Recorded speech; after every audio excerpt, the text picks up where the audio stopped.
dos nossos dias, que é relacionado à mordomia. Bom, primeiro a gente precisa pensar, conforme a lição nos ensina, nos instrui, que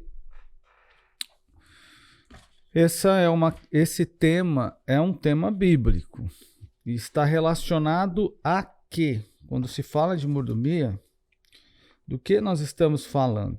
Nós estamos falando da administração.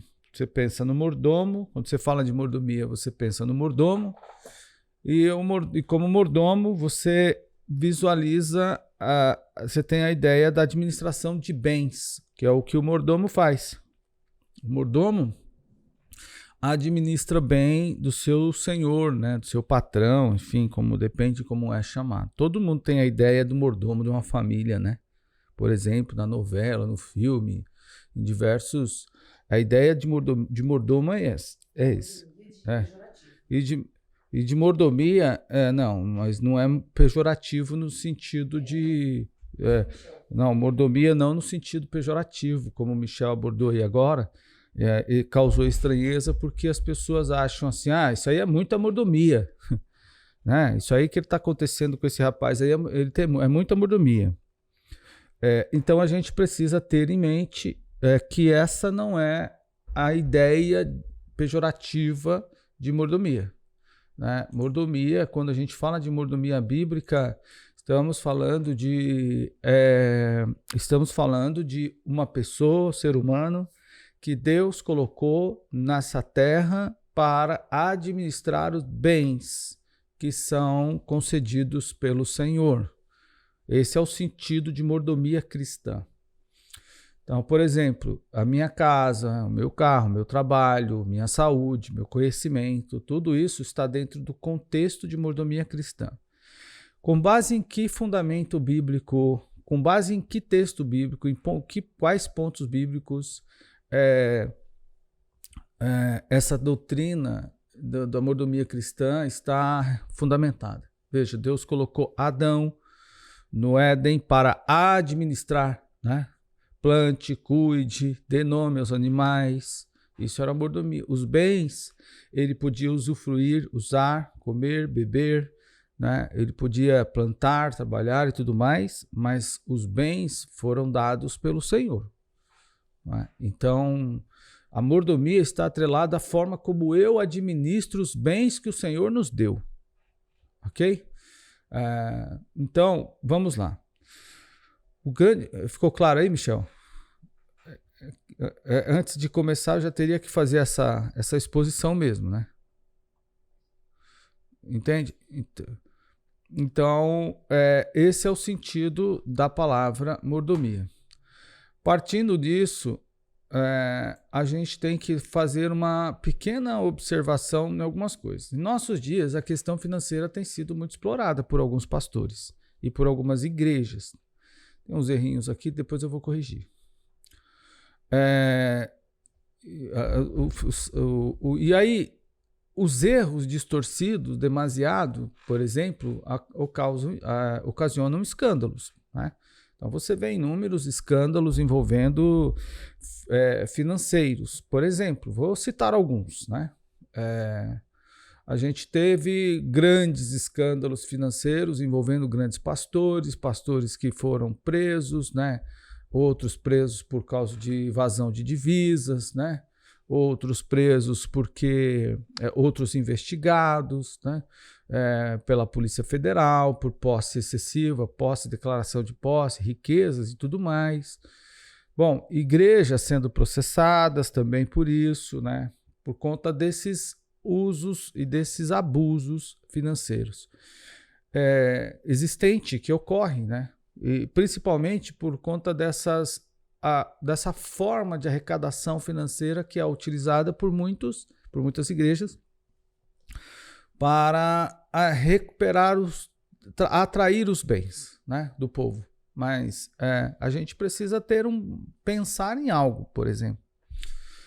O que é que a gente precisa pensar em primeiro lugar? Né? Pensar que antes da gente aprofundar, né, nesse tema e é preciso que a gente faça uma breve introdução sobre qual é a finalidade dessa mordomia. Porque se o crente tem essa mordomia cristã, então, por exemplo, se eu tenho aqui esse espaço, né, como eu coloquei ontem para os adolescentes, eu nem tinha feito o exame mais detalhado da revista, mas da lição de hoje, que eu fiz ontem como eu fiz ontem depois da aula com os adolescentes, nós tivemos a aula com eles, depois uma reuniãozinha com eles e posteriormente eu fui trabalhar o tema da lição, né?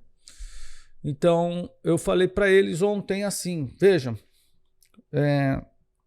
lá atrás, em 1980 e pouquinho lá, 89, 90, quando eu comecei a namorar a irmã Cida e que a gente foi para a igreja juntos, nós fizemos um acordo de que tudo que Deus nos desse, nós iríamos aplicar no trabalho do Senhor. Tudo que Deus nos desse, a gente iria aplicar no trabalho do Senhor. Nós iríamos servir a Deus com nossa vida, com nossa saúde, com nossos bens, não é? E ontem, como a aula o tema da aula ontem foi adoração, isso entrou dentro do contexto, né? Entrou dentro do contexto de 2 tópicos, de adoração, a eclesiologia, que é a missão da igreja,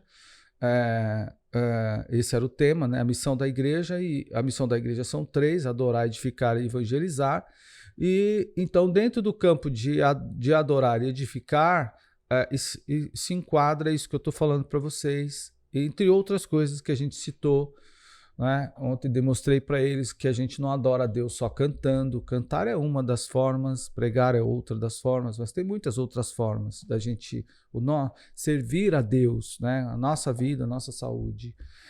Então eu disse para ele, bom, eu tenho aqui uma sala bonita, grande, que eu posso fazer uma sala de cinema, posso fazer qualquer coisa para mim, uma sala de TV, posso fazer qualquer coisa para mim, mas eu resolvi tirar esse espaço da minha privacidade e aplicar esse espaço na edificação da fé, né? No fortalecimento da fé. Eu podia não fazer, não é? Podia fazer outra coisa. Eu poderia não investir nisso. Então, por que eu estou fazendo isso? Porque tem alguma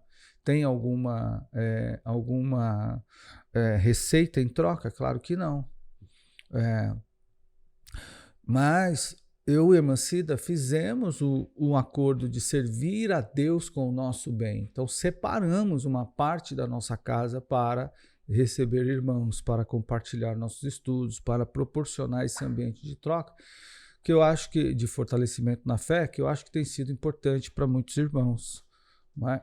Bom, então pensando nisso, Deus me deu essa condição, né? Mas não deu só essa condição, Deus também me deu condição para pagar o que eu consegui. Não foi só aqui, hoje temos uma casa maior e compartilhamos isso. Fizemos isso na casa menor. Quando a minha casa era de 2 cômodos, levei muita gente, né? Recebi muita gente. Recebi 30 e tantas pessoas num ônibus, numa casa de 2 cômodos. Não é? E dormindo lá, coloquei móveis para fora, fiz uma mudança na casa para as pessoas dormirem. Um banheiro só foi uma luta, porque passamos uma aprovação naquela ocasião, no trabalho que a gente estava realizando. Mas mesmo assim, foi muito bem. Depois, numa segunda vez que recebi esse mesmo ônibus, conseguimos ir uma escola, um espaço mais amplo, né? Foi muito bacana isso. Mas com carro velho, com carro mais novo, com carro seminovo, com carro zero. Vamos aqui, vamos ali. Quantas vezes, por exemplo, dei o meu carro, um Golzinho que eu tinha, 2002, não me lembro. Quantas vezes eu dei meu carro para ir levar os irmãos quando estava chovendo e ia buscar irmãos aqui, ali, acolá. Meu carro foi quantas vezes para barragem, meu carro... meu Golzinho 2002, né, 2001 acho. Quantas vezes foi para o Nova Conquista? Quantas vezes foi para todos os lugares, carregado de irmãos, 5, 6, 7. Quando a gente via que outros irmãos não tinham essa mesma dinâmica. Quantas vezes meu carro foi lotado também para o acampamento? Quantas viagens de jovens nós fizemos, levamos? Então, o que eu quero dizer com os irmãos é que eu e a irmã Cida fizemos um plano de servir a Deus com os nossos bens. Deus nos deu o bem, né? Então a gente serve a Deus com os nossos bens. Nós fizemos esse plano, só que Deus também deu condição da gente ter, né? Por exemplo, a fonte de renda que a gente teve até hoje não seria o bastante para a gente chegar e falar assim, quanto é essa casa eu vou comprar e pagar à vista, quanto é esse carro eu vou comprar e pagar à vista. Não, Deus sempre preparou formas e meios de pagamento que fossem possíveis para que a gente pagasse. Então, eu dei essa aula para eles ontem. E até mesmo o próprio conhecimento. Então, hoje eu falando isso com eles, né, e compartilhando com vocês. Então, eu fiz uma conta básica com eles, por exemplo, de quanto que custou a minha graduação, de quanto que custou a minha graduação de teologia, de quanto custou a minha graduação de jornalismo, de quanto custou meus primeiros 6 meses de mestrado, mais o segundo, quanto custou o mestrado de teologia. E eu fiz essa conta e eu disse assim, bom, então Deus hoje hoje eu consigo ler, eu consigo escrever, eu consigo pensar, eu consigo ajudar vocês. Eu poderia agora cobrar uma hora de aula, por exemplo, de um mestre de teologia que custa R$75 a R$65 a hora. A aula, né? Não o curso, a hora de aula.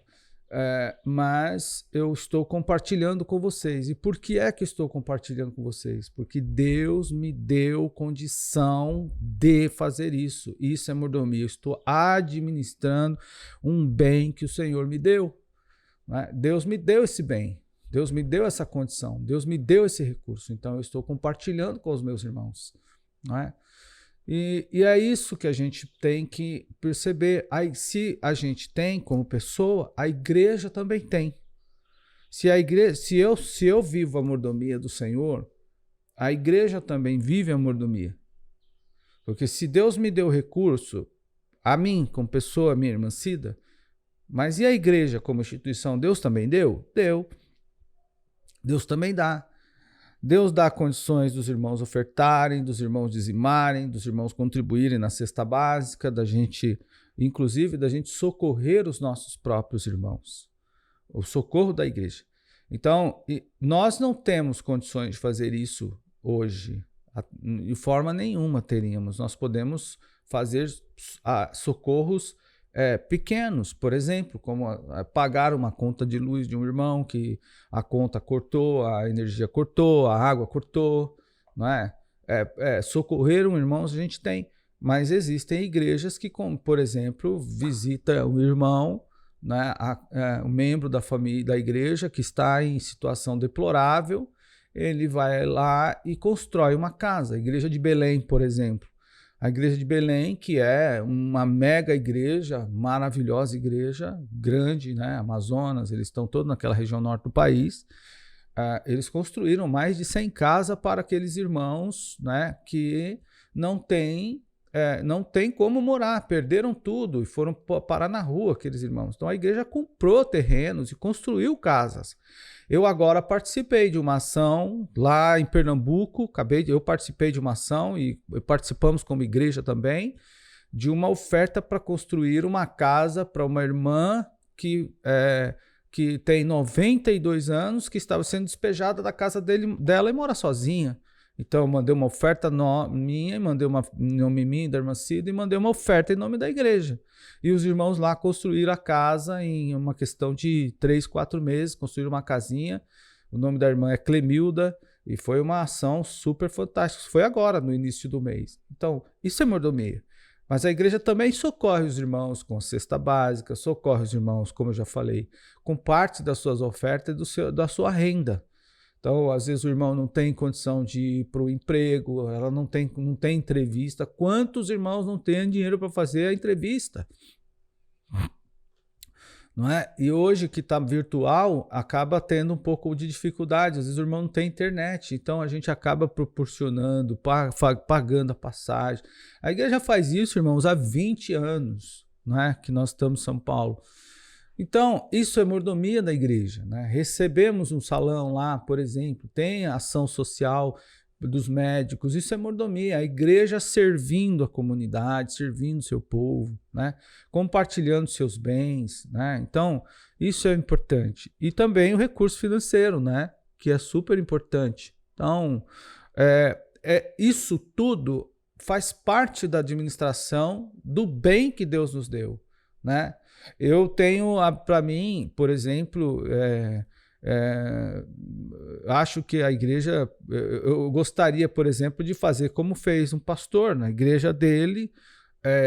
Ele fez uma ação, pelo menos com 2 ou 3 jovens da igreja, destacando os melhores jovens, aquele, não sei qual foi o critério.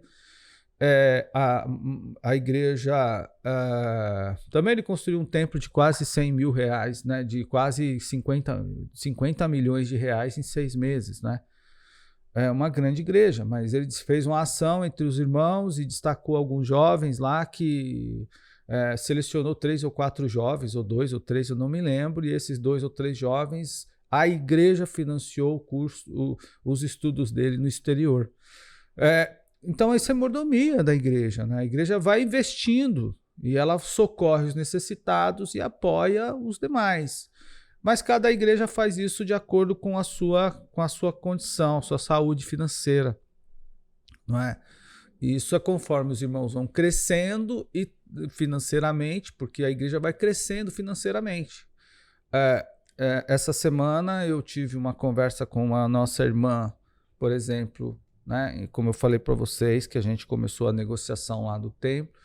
Então eu tive uma conversa com a irmã, ela falou: pastor, o senhor arruma aí o dinheiro num piscazinho de olho, os irmãos ofertam. Eu falei: tá bom, os irmãos vão ofertar do mesmo jeito que estão ofertando nos mesmos 20 anos, né? Nos mesmos 20 anos, os mesmos irmãos que ofertaram para a compra do terreno, com alguns que chegaram depois na construção, alguns que chegaram depois, continuam ofertando até agora.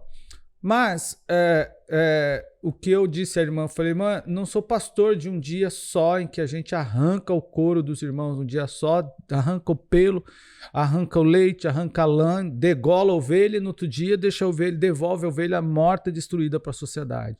Eu acompanhei os irmãos chegarem na igreja a pé, sem carro, comprar o primeiro carro velho, empurrando o carro, puxando corda. Acompanhei os irmãos na casa ruim, na casa sem nada, dormindo, todo mundo no mesmo cômodo. Acompanhei os irmãos fazendo o primeiro cômodo, fazendo o segundo.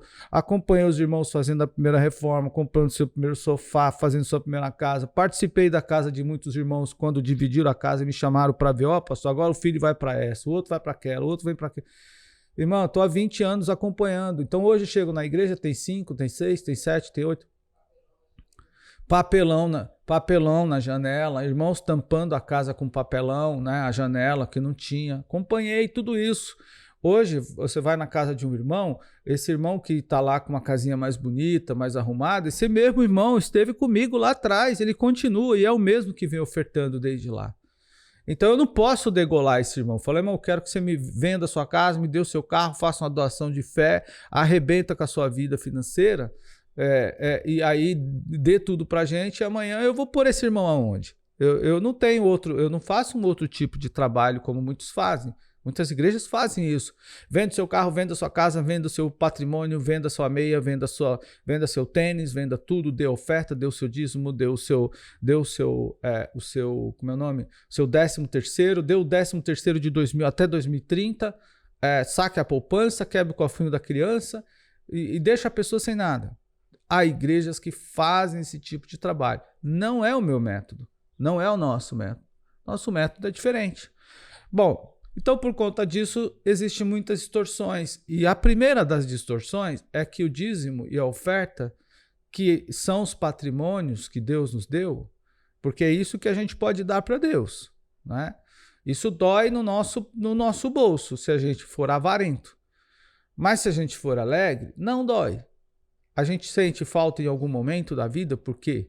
Porque talvez você tenha que escolher entre pagar uma conta e dizimar e ofertar, mas o dízimo não pode ser pensado, nem exercido, executado como moeda de troca.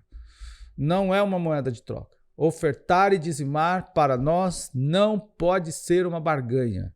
Se Deus me der isso, eu dou o dízimo. E até o texto coloca para a gente pensar aqui, Gênesis 28:10, ao 22, que Jó diz o seguinte: se Deus me der tudo isso, se Deus for comigo, de tudo eu darei o dízimo.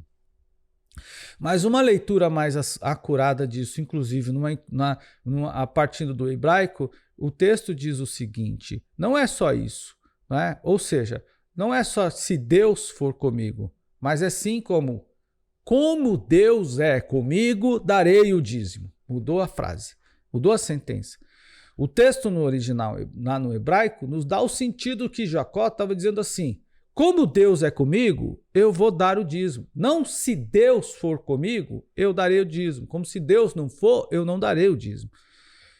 Eu não devo ser um dizimista porque Deus vai me devolver em troca. A Bíblia diz que haverá devolução, a devolutiva, né? Medida, sacudida, recalcada e transbordante. A Bíblia fala que vai acontecer isso.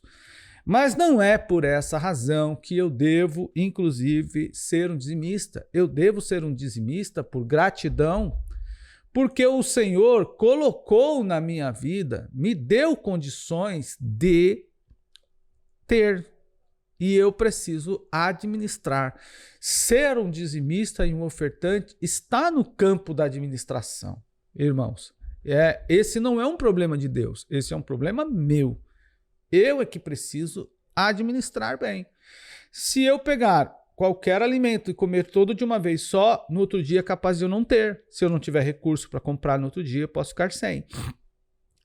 Então, os adeptos da prática da barganha, eles são interessados em retirar o recurso de toda pessoa de uma família. Por isso fazem esse tipo de coisa. Promove esse ambiente de troca. Mas não é esse o sentido. Não há necessidade da gente fazer esse tipo de troca. É claro, a igreja precisa de recurso. A igreja sim, Deus não. Deus só nos testa na fidelidade da administração. Podemos citar, como eu acabei de dizer. Então, o dízimo não pode ser usado como barganha. Eu dizimo porque sou grato a Deus. Eu sirvo ao Senhor, recebo os irmãos aqui para compartilhar um pedaço do meu espaço, porque sou grato a Deus. Eu carrego os irmãos comigo daqui para ali, porque sou grato a Deus. E o mesmo Deus, como Deus sempre tem sido comigo, desde sempre, Ele vai continuar, eu sou grato a Deus. Deus sempre tem sido comigo. Então esse é o primeiro ponto. Mas ainda seguindo, o dízimo também não pode ser usado como uma finalidade legalista, uma prática legalista. Ou seja, dízimo não conserta erro. O dízimo não tem poder de salvação. Dízimo não santifica a pessoa. Algumas igrejas também colocam o dízimo no aspecto da salvação. Se você não dizimar, você está condenado. Não é bem verdade. Eu devo dizimar, sim, incondicionalmente. Eu preciso crer na bênção do dízimo. E o dízimo, ele tem, e as ofertas e os votos, por exemplo, eles têm essa fidelidade, essa finalidade de demonstrar gratidão a Deus. Mas eles não garantem salvação. Se eu coloco o dízimo, se eu atribuo poder de salvação ao dízimo, em nada me difiro da igreja da época em que a igreja praticava as indulgências, em que a igreja vendia salvação e as pessoas pagavam com seus patrimônios, e quando a moeda soava lá no fundo do cofre, a ovelha saía lá do purgatório ou saía do inferno para o purgatório, como era a doutrina da indulgência, pregada pelo catolicismo na Idade Média. Então, o que aconteceu? Não pode atribuir esse legalismo. O que muitas pessoas faziam, estavam vivendo em pecado, vivendo na fornicação, vivendo no mal, vivendo uma vida horrorosa, aí ele mandava o dízimo para a igreja. Eu estou mandando o dízimo para a igreja e o dízimo está salvando aí me livrando do pecado. Senhor, está aqui, eu sou um dizimista. Não é esse o sentido do dízimo. Dízimo não pode ser usado como barganha e também não pode ser uma prática legalista. O dízimo é gratidão a Deus, que deve ser entregue fielmente pelos irmãos, por cada irmão, independentemente do seu valor. O dízimo é 10% e ele deve ser entregue à congregação onde você congrega. Então, o irmão não pode também dizimar, mandar o seu dízimo lá. Já aconteceu inúmeras vezes, né? Na nossa igreja já aconteceu. O irmão falou: pastor, eu não estou dizimando esses dias porque eu estou dizimando lá na televisão, lá no pastor fulano de tal. Então, a senhora vai comer lá. Vai congregar lá. Quando a senhora estiver passando por dificuldade, a senhora ligue para ele. E isso aconteceu na nossa igreja. Aconteceu conosco. Aconteceu com uma irmã nossa que já partiu para o Senhor. Não é? Exatamente. Então, essa é outra distorção da verdadeira mordomia. Retomando que mordomia cristã é administrar os bens que o Senhor me deu. Né? O Senhor me deu condição de ter. Eu sou um camarada próspero. Ah, pastor, eu não tenho uma casa no Morumbi, mas eu preciso ter uma casa no Morumbi para ser próspero? Não é? Eu preciso... Não confunda demonstração de ostentação com prosperidade. São coisas diferentes. Queremos ter o que é bom, queremos usar o que é bom, queremos ter uma casa, um carro melhor, tudo isso a gente vai ter trabalhando, tudo isso a gente vai ter ofertando, tudo isso a gente vai ter, mas com a bênção de Deus. Mas não pense que Deus vai, que essas questões podem ser ponto de troca, né? Usado como troca. Está errado esse pensamento de troca. Segundo ponto, e daqui a pouco eu abro para pergunta. A aplicação da doutrina bíblica do dízimo. Primeiro, o dízimo não está na lei. Aos que dizem que o dízimo o dízimo é só para o Antigo Testamento, que deve ser pensado como também é pensado a lei, como os evangélicos do Novo Testamento pensam a lei. E como os evangélicos do Novo Testamento pensam a lei. A lei foi cumprida e abolida por Jesus. Jesus cumpriu a lei, portanto a lei não tem mais finalidade para nós. Desse modo, o dízimo também não é, porque o dízimo está na lei. O dízimo é anterior à lei. O dízimo não é um preceito de lei, né? O dízimo veja, desde a criação. Caim, Abel, embora o Caim deu um dízimo que não era o verdadeiro, mas ele deu. Não é? Abel deu o dízimo. E Caim e Abel estão antes da lei. Estudamos quinta-feira na teologia e os alunos agora vão se lembrar e poder fazer uso do recurso da ferramenta teológica que estudamos, que entre a criação e o dilúvio se passaram aí cerca de 1656 anos. Entre o dilúvio e Moisés foram mais tantos anos, mais centenas de anos. Se eu não me engano, me foge a data agora, eu teria que relembrar, mas acho que quase 2000. 1000 e tantos anos. Então, o dízimo tem quase 2000 anos. A instituição do dízimo tem quase... ela vem com mais de 2000 anos antes da lei de Moisés. Então, o dízimo é anterior à lei. O dízimo não é ele está na lei, mas ele é anterior à lei. E também o próprio Senhor nos disse lá no Novo Testamento. Agora, novamente, recorremos ao uso do curso teológico que nós fizemos quinta-feira. O próprio Senhor Jesus, para validar o texto do Antigo Testamento, o próprio Senhor citou o Antigo Testamento. E ele diz exatamente que o dízimo não deveria ser omitido. E o apóstolo Paulo, posteriormente, lá no ano, nós estudamos quinta-feira, se você pegar a data do texto, você pegar o livro de quinta-feira, você vai ver que tem a data lá aproximada da escrita de 2 Coríntios, ou 1 Coríntios capítulo 9 ou 2 Coríntios capítulo 9, em que Paulo diz assim: não atarás a boca do boi que debulha. O apóstolo Paulo, já depois de Jesus, muito à frente, citou o texto do Antigo Testamento lá de trás, também validando. Ou seja, que o obreiro era digno do seu salário e que o dízimo, o boi não deveria ser debulhado. Então, o dízimo é anterior, a boca do boi, não deveria ser atada, perdão. Então, o dízimo é anterior à lei. Bom, primeiro ponto. Portanto, ele precisa ser pensado nesse sentido. Segundo ponto, os não dizimistas, primeiro eles alegam que o dízimo é antes da lei. Segundo, eles alegam que o dízimo pode ser dado da forma que ele quiser, né? Porque é uma condição imposta pela comunidade cristã e, portanto, ele precisa, não tem que ser os 10%, né? E aí ele dá o valor que ele quiser. Não é verdade. A palavra dizimar quer dizer 10ª parte, é 10%. Então, há o pensamento de que o dízimo é uma imposição dos pastores, que não é, era 10ª parte, não é? E que não deveria ser enquadrado nesse quesito de 10%. Não, o dízimo é 10%. Desde Abel, desde Caim, desde Abraão, quando deu o dízimo a Melquisedeque. Então, veja que é uma coisa muito anterior, não é? Muito anterior à lei. Então, por que o crente não dizima? Primeiro, ele é mal discipulado, né? A opção é essa. Segundo, ele é avarento. E aí sim, no campo da avareza,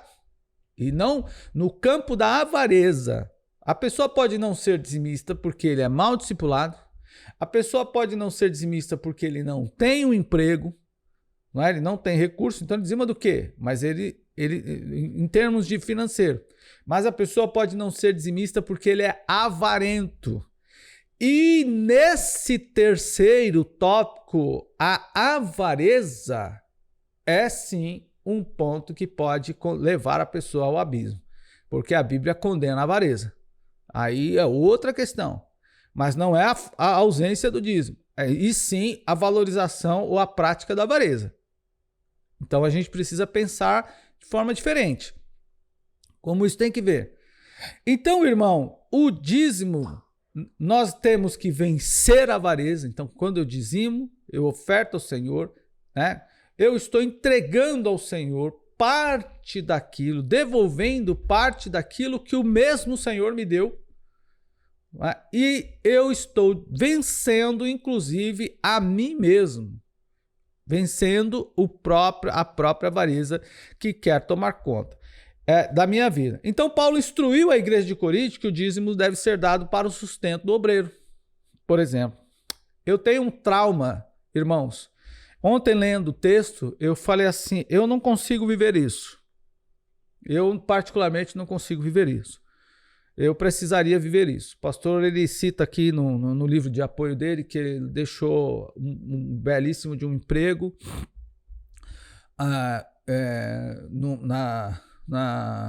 no federal, né? Um emprego federal. A esposa dele tinha consultórios de dentista, né? Fechou os consultórios para eles servirem a Deus na igreja pequena, e Deus abençoou e cuidou deles. E eu fico pensando, quando eu li isso, eu pensei assim, cada um tem uma experiência, eu confio em Deus, mas eu tenho muita dúvida, eu tenho muito medo. Eu tenho muito medo, irmão, de confiar, eu não posso negar, tenho muito medo. Porque as pessoas, elas hoje estão na igreja, amanhã elas chutam o balde da igreja. De repente, assim, ó, do nada, não é? De qualquer coisa. Sei lá, por qualquer coisa ela chuta e não quer mais saber de igreja, não quer saber de Deus, não quer saber de nada, e daqui a pouco ela já sai, ela já vira um acusador contra você e já começa a falar coisas que você não tem nem sentido. Você não sabe nem de onde vem. Acho que nem mesmo o diabo diz assim, isso aí não foi eu que inventei, não. Acho que até o diabo fala isso. Então, eu fiquei pensando, falei, nossa, eu preciso dessa fé. Não é? Porque isso é bastante trabalhoso para eu entender. Mas, de toda forma, existe uma pergunta que precisa ser feita aqui nesse campo, voltando aqui nesse campo, na última parte do texto, que é Paulo instruiu a igreja de Corinto a cuidar dos seus obreiros. Imagine hoje, irmão, como é que a igreja cuida dos seus obreiros. E isso é constrangedor falar, por exemplo, porque sou pastor e cuidado pela igreja. Mas imagine hoje como que seria a igreja cuidada por muitos obreiros. Como que seria o obreiro cuidado por muitos irmãos da própria igreja. Vamos pensar os muitos irmãos da nossa própria igreja. Como seria o pastor? O pastor seria um passa-fome, né? O obreiro seria um passa-fome, o obreiro seria um perambulante pela rua, não teria lugar para morar, não teria lugar para comer. Eu me lembrei agora do irmão, e eu citei isso ocasionalmente, há poucos dias atrás, numa conversa particular, O irmão veio aqui à minha casa e naquela ocasião eu tinha sido detectado pelo médico como é o nome? Com a triglicérides e o colesterol muito alto. E a irmã fez uma compra de cereal para mim. E o irmão trouxe uma compra de cereal. E aí um irmão veio aqui à minha casa naquele dia e viu lá aquela caixona de sucrilhos. Eu nem gosto de sucrilhos, irmão. Desses eu não gosto, desses de Kellogg's. Eu não gosto desse, eu acho tudo muito doce. Eu não gosto de... Há muitos anos eu não ponho açúcar em nada que eu como, nada que eu bebo, né? Então, se eu faço suco, eu não ponho açúcar. Se eu faço... faz muitos anos eu faço isso desde a minha juventude. Não coloco açúcar em chocolatado, não coloco nada disso. Eu tirei açúcar do café não tem muitos anos, mas foi depois desse episódio também. Depois da triglicérides, né? E aí a irmã comprou aquele pacotão aquele sacão lá, daquela caixa azul grandona, né? E trouxe para mim. E eu comi, né? Eu gosto do alimento, do cereal, mas eu não gosto do açúcar, né? Porque aquilo é muito açucarado, então aquilo me dá até tontura quando eu como esse tipo de coisa doce assim. Mas eu comi. E um dia que o irmão veio aqui na minha casa, acho que o negócio estava aí, em cima da mesa, tinha acabado de comer, eu não sei. O cara saiu espalhando na comunidade que a gente congrega na nossa igreja, que na casa dele não tinha pão, mas na casa do pastor Marcos não tinha sucrilhos Kellogg's. E era do Kellogg's, daquele grandão com abundância, com fartura. E eu fiquei assim, meu Deus, o que será que esse irmão tem na cabeça? Né? O cara não... Qual é o problema de ter, né? Bom, hoje eu compro constantemente, eu compro os meus cereais aí, que a irmã Cida também compra, né? Ela mais é que faz esse abastecimento. Mas de toda forma, irmão, como é que seria o obreiro? E tem essa pergunta no texto aqui, como seria o obreiro do ponto de vista de muitos irmãos que hoje são avarentos? Ele faz essa pergunta aqui, ó. Isso é muito interessante da gente pensar, né? Como seria?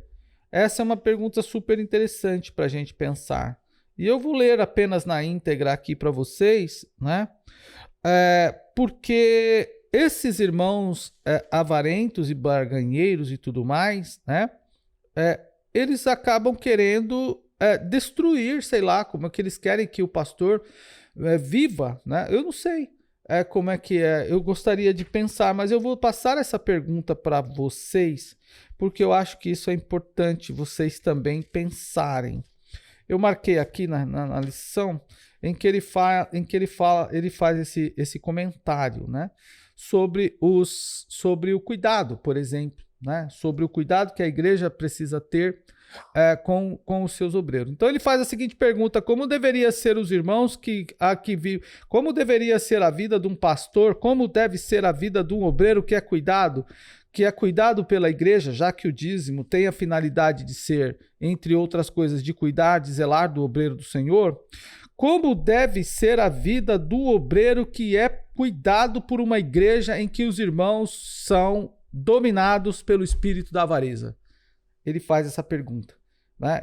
E a avareza pode vir de diversas formas, né? Pode vir dessa forma de você simplesmente não entregar, mas também como deve ser a forma de você manipular para que não seja entregue. Então essa é a questão. E aí, no terceiro tópico e último, né, dessa lição, a gente fala sobre Deus provedor. Em primeiro lugar, Deus é realmente o provedor e esse é o princípio básico da mordomia cristã. Deus tem provido todos os recursos necessários para o meu sustento, para a minha vida, para que eu trabalhe, para que eu coma, para que eu beba, para que eu ande, para que eu oferte, para que eu participe, para que eu compartilhe. Então, essa semana alguém me perguntou, uma pessoa que não é da igreja, eu mandei a foto da nossa sala para uma pessoa, e ela disse: nossa, que legal, você tem um espaço desse dedicado para esse fim na sua casa. Por quê? Eu respondi: porque Deus tem me proporcionado graça para que eu possa compartilhar tudo que eu recebo de Deus com a comunidade onde eu estou inserido. Isso é fruto da graça de Deus sobre a minha vida. Então, esse é o princípio básico de eu ser um ofertante, de eu ser um dizimista, e é isso que eu quero ensinar para a igreja. Ser um dizimista e ofertante é reconhecer Deus como fonte e provedor de todos os recursos que temos disponíveis. Só tenho isso porque Deus me ajudou. Só posso fazer essa aula com vocês hoje porque Deus me ajudou. Só posso ter feito o que fiz ontem com os adolescentes porque Deus me ajudou. Deus proveu. Se Ele não provesse isso na minha vida, não teria como acontecer. Só posso compartilhar orientações, aconselhamento com os irmãos porque Deus tem provido. Se Deus não prover, não conseguirei fazer. O homem, como dispenseiro e administrador das coisas de Deus, ele precisa pensar duas coisas. Primeiro, que o homem é o dispenseiro, e isso está no fato de que Deus já criou, Deus já nos criou com essa função de ser um administrador. Portanto, o entregar o dízimo, o ser aberto, ser ofertante, ser liberal, né? Ser liberal no sentido de compartilhamento, quer financeiro, quer bem, quer patrimônio, quer conhecimento, né? Está no pacote, tudo está no pacote. Pastor, eu posso substituir o dízimo, como o irmão falou, eu posso substituir o valor em dinheiro pelo aconselhamento, né? Eu posso dar aconselhamento no lugar de dar dízimo? Eu falei, você pode fazer o que você quiser. O problema é que o problema da sua administração com o seu dízimo, com a sua falta de vontade de dar o dízimo, você vai resolver com Deus, não comigo. Então, eu posso fazer isso? Bom, eu preciso entender que Deus já me criou criou o homem com essa graça de administrar. Tudo é dele. Jó 41, 11. Tudo é meu. Quem primeiro me deu? Tudo é meu, disse Deus. Né? Para quem primeiro me deu para que eu retribua? Tudo é de Deus. Então Deus me deu condição de estar num lugar e eu tenho que administrar de maneira que não falte nada, né? Não falte nada naquilo que diz respeito à contribuição com meu Deus.